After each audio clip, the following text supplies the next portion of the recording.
आहे की आपण जेव्हा भाषणं करतो त्यावेळेला काही उपमा देत असतो की तुमच्या मनाला अशी धार असली पाहिजे, लढायला तुम्ही तयार असलं पाहिजे, यासाठी त्या उपमा दिल्या जातात. जरांगीसारख्या माणसाला हे काही समजणं शक्य नाही. ते थोडंसं जरा शिक्षण झालं असतं, माहिती असते तर त्याला समजलं असतं की हे म्हणी काय आहेत, हे शेर काय आहेत. लोकांना जे आहे जागृत करण्यासाठी आपल्याला काय काय करावं लागतं. तो जसा नेहमी नेहमी म्हणतो आमची लेकरं बाळं, आमची लेकरं बाळं, आमची लेकरं बाळं, त्याच्या पलीकडे त्याला काही येत नाही. आता लेकरं बाळी तशी तिकडे आहेत, लेकरं बाळं इकडे सुद्धा आहेत. परंतु ज्या पद्धतीनं त्यांनी घरदारं जाळले, बीडमध्ये लोकांच्या जीवाला धोका पोचवला होता, अशा वेळेला आपल्या सगळ्यांनी मी म्हटलं एकत्रित होऊन, मी असंही म्हटलं मग ते मराठा समाजाचं घर असू दे, दलित, मुसलमान किंवा ओबीसी, भटक्या विमुक्त, कुणाचंही घर असेल आणि जर कोणी त्याच्यावर हल्ला करत असेल, जाळपोळ करत असेल, त्याला मारहाण करत असेल तर सगळ्यांनी एकत्र जाऊन त्यांचं संरक्षण केलं पाहिजे.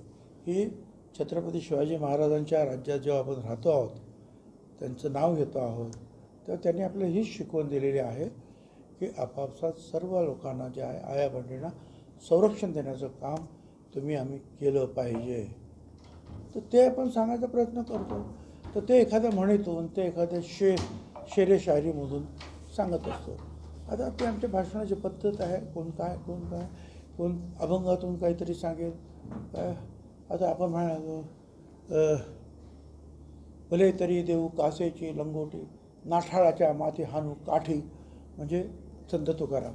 म्हणजे असं नाही की मी उठलो तुमच्या डोक्यात काठ्या आणायला लागलो, असं होईल का? तसंच आहे ते. सर, पण प्रत्येक वेळेला आरक्षणाचा मुद्दा आला का तुम्हाला एकट्यालाच का टार्गेट केला? ते त्यांना विचारा. त्यांना याचं कारण असं आहे, सहजच आहे. 90 साली मी शिवसेना सोडली आणि त्यावेळेला सोडल्यानंतर काय परिस्थिती होती, किती दिवस, हे तुम्हाला माहिती आहे. आणि तेव्हापासून कसं मला टार्गेट करण्यात आलं, तेव्हापासून मी ठरवलं. आणि ओबीसीला ते आरक्षण जे आहे, जे व्ही.पी. सिंग साहेबांनी अनाऊन्स केलं होतं, ते शरद पवार साहेबांच्या राज्यामध्ये आम्ही तिकडे त्यांच्याबरोबर गेल्यानंतर ते या राज्यामध्ये लागू करण्यात आलं. आणि तेव्हापासून या ओबीसी, मागासवर्गीय असेल, सगळे, अगदी आम्ही तर मुस्लिम, दलित, आदिवासी सगळ्यांसाठी, कुठल्या ना कुठल्या, मराठा समाजासाठी सुद्धा वेगवेगळ्या योजना आखणं, शिक्षणाच्या योजना आखणं, त्यांच्या मुलामुलींना चांगलं शिक्षण देण्याचा प्रयत्न करणं. आणि घरं असतील तर घरंसुद्धा आपण सगळ्यांना देतो.